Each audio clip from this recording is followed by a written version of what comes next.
The Whispering in the Woods. On the outskirts of a small, forgotten town, nestled deep within the misty mountains, lay a forest that the locals called the Hollow Glen. The trees were ancient, their gnarled branches twisted together like the fingers of some long-forgotten giant. The townsfolk whispered tales of the forest, warning travelers never to enter its depths after dark. Those who were curious, or foolish enough, rarely returned with their sanity intact.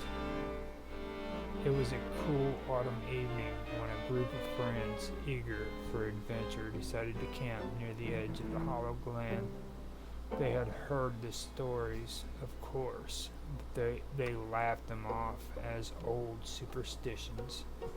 They pitched their tents, built a fire, and began to tell tales of ghosts and monsters, each trying to outdo the last. As the night deepened, the fire crackled, casting flickering shadows on the trees. The wind picked up, and with it came a strange, almost imperceptible sound, a whispering, as if the trees themselves were speaking in some long-dead language. At first the friends thought it was just the wind playing tricks on them, but the whispering grew louder, more insistent, as if it was trying to convey some urgent message. The flame of the campfire began to flicker, casting strange, elongated shadows that seemed to dance and writhe on their own. One of the friends, a young man named Eli, noticed something odd about the shadows. They didn't match the shapes of the trees or the people around the fire. Instead, they twisted into forms that were impossible, with too many limbs and eyes that glowed faintly in the darkness. Eli, one of his friends, called out, "Are you seeing this too?" Before Eli could respond, the whispering intensified, growing louder until it was almost a chant. The words were still unintelligible, but the sound was hypnotic, pulling the friends into a trance. The fire dimmed, its warmth replaced by an unnatural chill that seeped into their bones.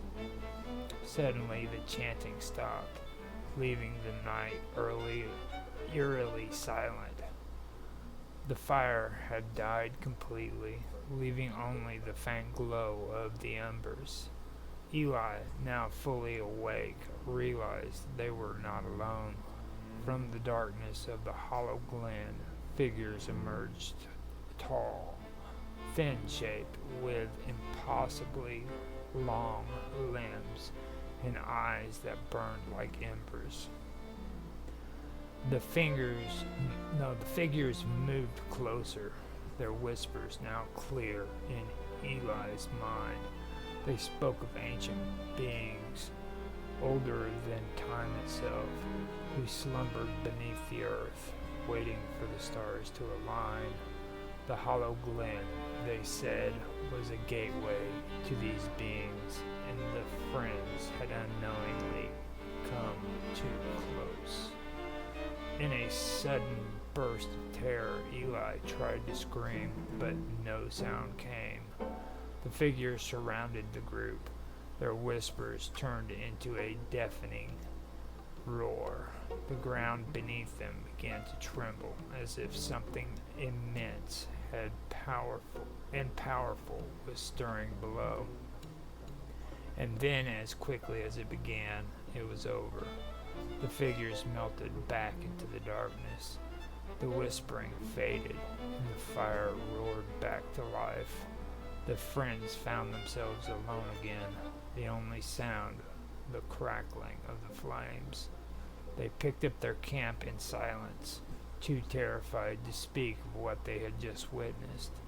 As they hurried away from the Hollow Glen, they could still feel the eyes of the figures watching them from the darkness. Years later, when the friends spoke of that night, they could never agree on what had happened. Some believed it was a shared hallucination, a trick of the mind, but Eli knew the truth.